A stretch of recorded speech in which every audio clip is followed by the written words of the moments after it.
Garden State Golf Club, welcome back. You know me, Anthony Montes. We are here at beautiful Berkshire Valley Golf Course, Oak Ridge, New Jersey.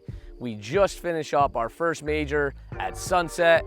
Exciting, great course. We got a bigger one in store for everybody. Steve Acevedo, congratulations on winning that tournament.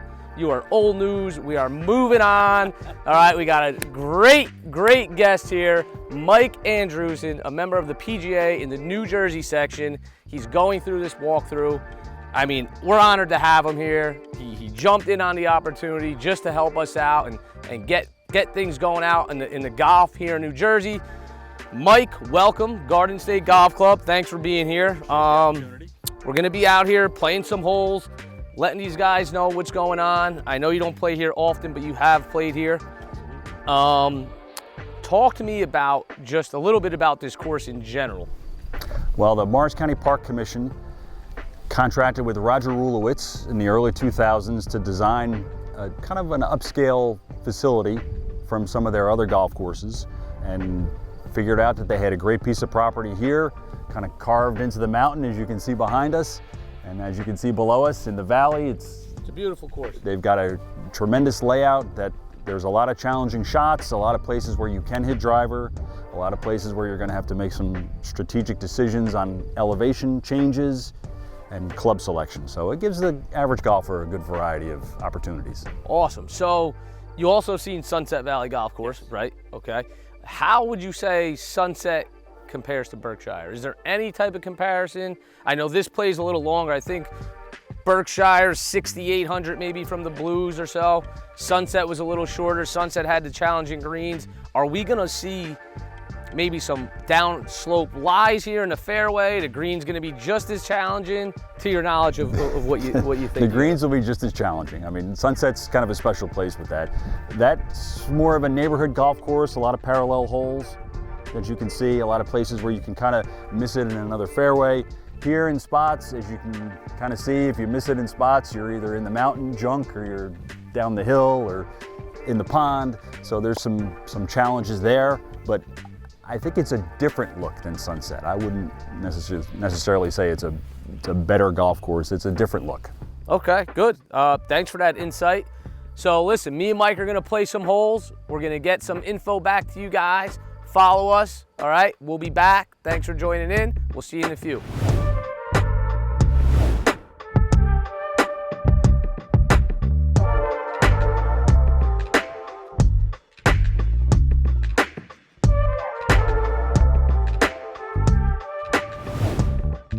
So Mike, we just had a difficult tee shot on one, right? Because you could go, if you go right, you're off the cliff. Correct. If you go left, you're into the... You're elevated a little bit, so that gives you a little bit easier setup. A little easier setup. Second hole, 240 par 3, right? Nothing gets easier, it looks like, yet. But like you said, when to know when to get aggressive, right? And when not to. Absolutely. I mean, not that I'm going to play conservative all the time, but knowing that you can, if I can get out of here with 4, I'm all right. Because if you think about the field, you kind of know the guys in your field, you kind of know the attitudes, and I'm sure there's guys that are going to be grip it and rip it and try to hit a 2-iron out there. But so, needless to say, do not get aggressive. Well, here. It's up to you. How you feeling? Yes. Yep. How you feeling? Okay. Well, I'll tell you what. There's birdie opportunities out there. This will be maybe one of my first layups on a par 3. That's all right. You can make 3 all kinds of different ways. You're right.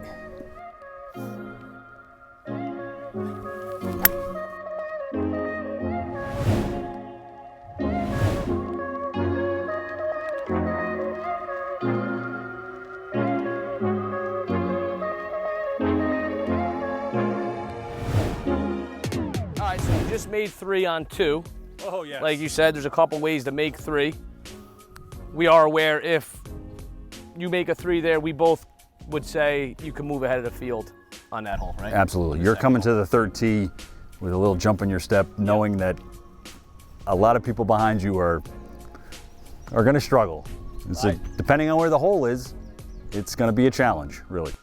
I agree. So touch back on, you played golf in high school, or no, you didn't play golf, there was no golf. What made you want to get into golf? Right after college, I went to work at Bowling Green, which is in the same town, just right up the road. It was the closest to my house. And you're 22 and you're working at a golf course, you're playing free golf.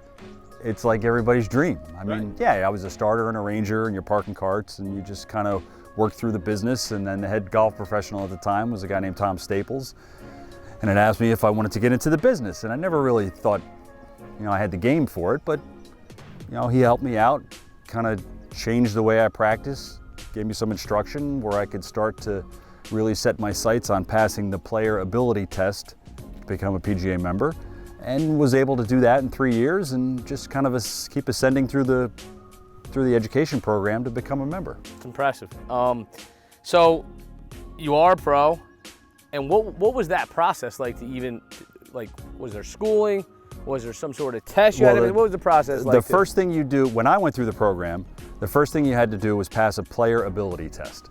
So you had to show up to a golf course that the New Jersey PGA would acquire for the day, and they would set a target score, which is traditionally 2 times the course rating plus 15 shots. So when I passed at Princeton Meadows. I think the target score was 153.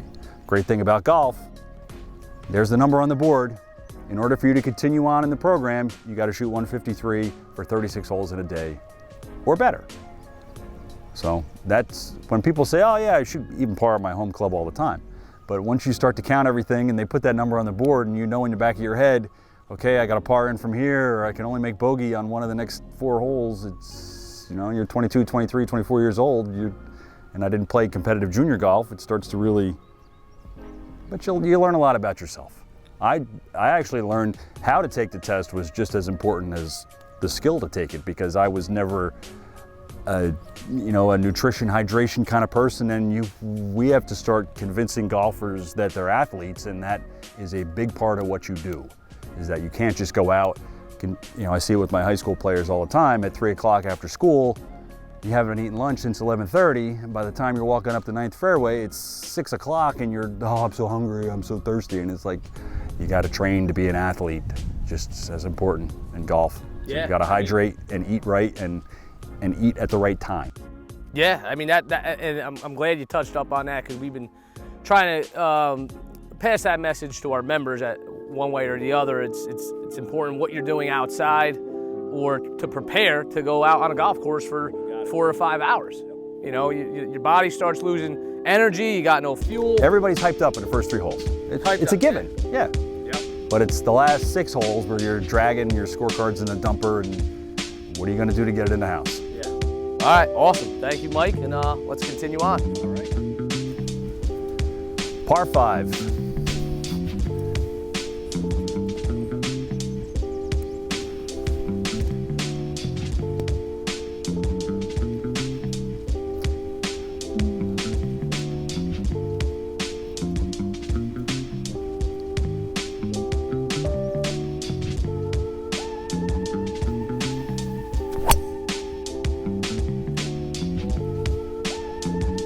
If you miss left of the fairway, hopefully there's a bounce that'll get you back in the fairway. He knows.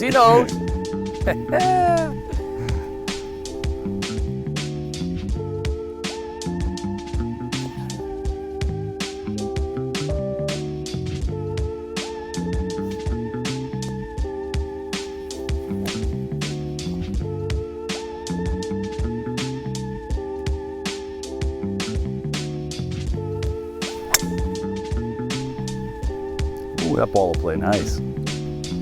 Same thing. Got to follow the pro's lead. Bing, trickle down into the fairway.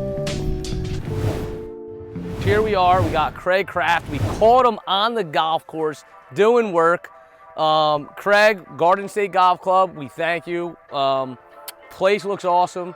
I know you're a perfectionist yourself. You're going to have this thing in top shape, right?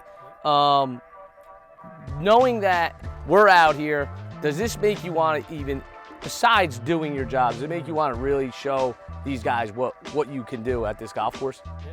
Yeah, I mean, he's killing it. Dave got all the footage. He's going to make this place tough come June 13th, right? Tough but fair. We're going to let them know where the pin placements are, but we just want to thank them. So thanks for getting this place set up, and we'll see you on June 13th. Craig Kraft, my man. Thanks, buddy. Appreciate it. If I really step on something, I can probably get there. It's got to be, you know, a very good shot with a high iron. A lot of guys like to hit the ball far and want to be punting for eagle, right? That's like amateur guys come out, that's their thought. But let's call a spade a spade. The smart play is get yourself a number, right, that you want to come in. Absolutely. When you gave me the number that you were talking about, you know, where do you hit a stock wedge shot from? 60 yards, 70 yards, 80 yards? You know, where's your go-to? Because one of those wedges is probably more of a favorite than the other one. Right. So when you know we're going to be playing that third shot to an elevated target, so that might give us a chance to kind of throw it past the flag a little bit, or play something with a little bit of a lower loft and run it up the hill. So right. We've got a variety. I mean, it's the golf course architect set it up. It's a sucker hole location, I think. If you try to go for the flag stick, it brings that bunker into play. When you don't need it, we could go 20 yards left. So, do you play? Are you familiar with poker? Yeah. Hold'em. So I kind of like to say I'm going to hit a semi bluff, right? So I'm going to get me a club that's going to, if it gets me there, it gets me there. If it doesn't, maybe where's it going to? Maybe it gives me like a nice little chip up on. So that's what I'm going to. I'm going to try and play a semi bluff here. I'm going to, if it gets me there, which it might not, I'm going to try and go left side, and hopefully I got a nice little chip up, and then if I completely miss, you're still safe. We got a shot at a third. Should still be pretty safe, but I don't want to be on that right side, it looks like. Thank you for telling me that, because that's where I am.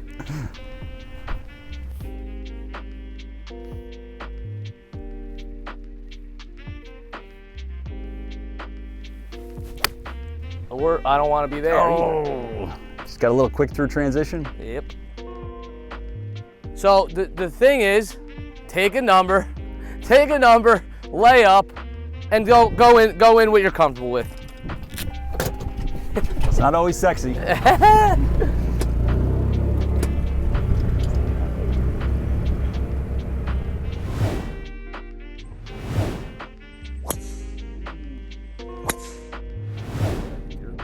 Yeah, so let me ask you this, Mike, right? Have you ever played where there was a camera on you the whole round? Oh, God, no. Okay. So we have some of the members, and we told them they know what it's about, and they get a little tense, right, when the camera's on them. And now you've played 5-6 holes with the camera on you. It feels a little different, right, than getting out there. But what would be your advice to these guys that when the camera's on them? I know it's block it out, right? Block out the camera, but at the same time, you want to make that perfect shot, right? We all do. We all do. I get it. Yeah. And we got to find ourselves in here to say, camera's not here, play my game. Focus on your 4 or 5 second mental preview of the shot. Pick your spot in the fairway. You know, Bob Rotella, good pre-shot routine. He'll always have one last look at the target. Bring your eyes back to the ball. 1001, 1002. And a pre-shot routine plays a very big role in your game. Yeah. You can keep things. This is just a normal shot. I do this all the time. I'm not up here. Yep. We got a chance to put some of the high school kids on a local YouTube channel, and they knew the camera's there because we're standing behind the green talking about, oh, here's John Smith from such and such high school. You know, he's a track athlete. And, you know, it's a whole different element. Oh yes, yes.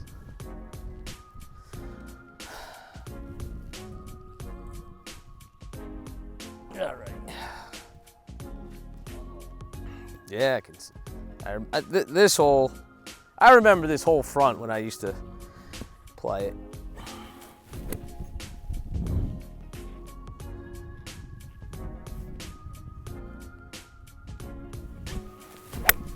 Oh my God, that is just awful. I mean, I would not be playing too good the last 2 holes. Let's see. Re-tee. Woo-hoo.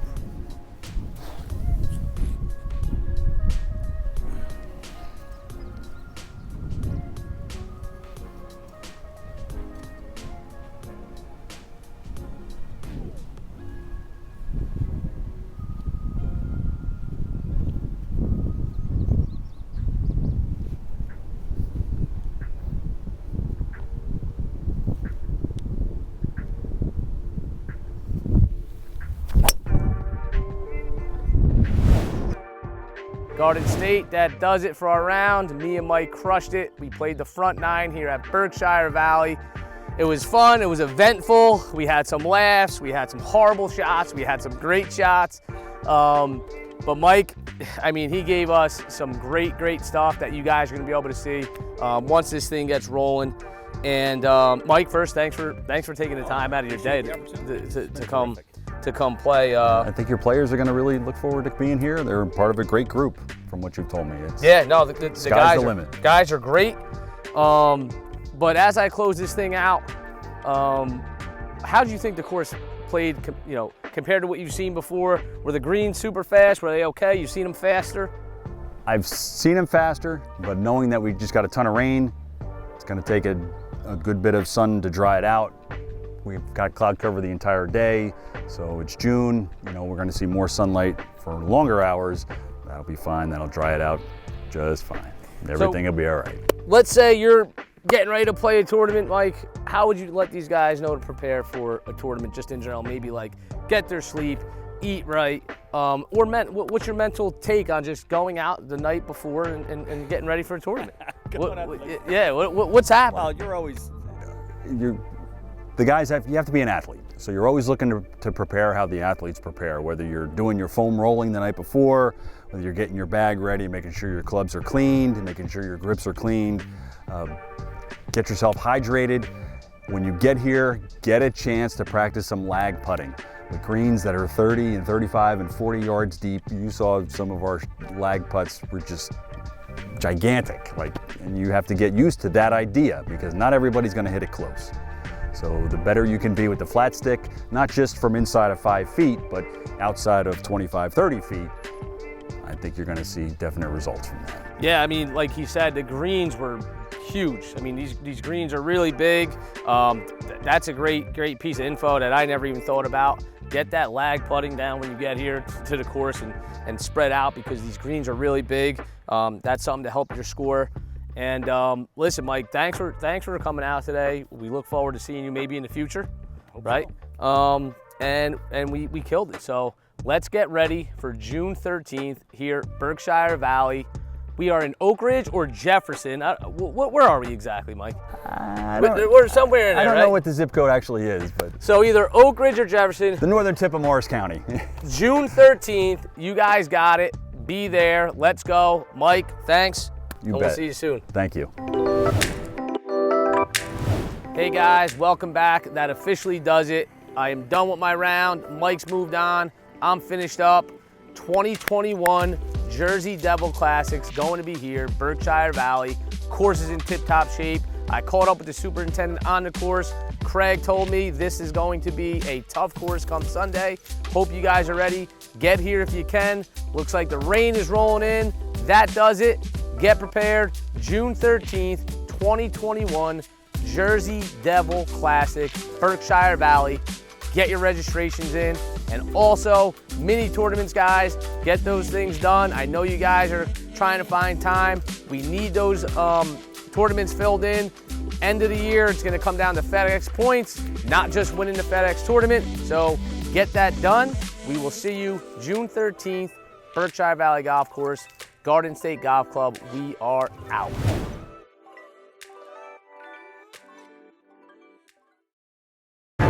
June 13th, 2021, Jersey Devil Classic, Berkshire Valley. Let's go!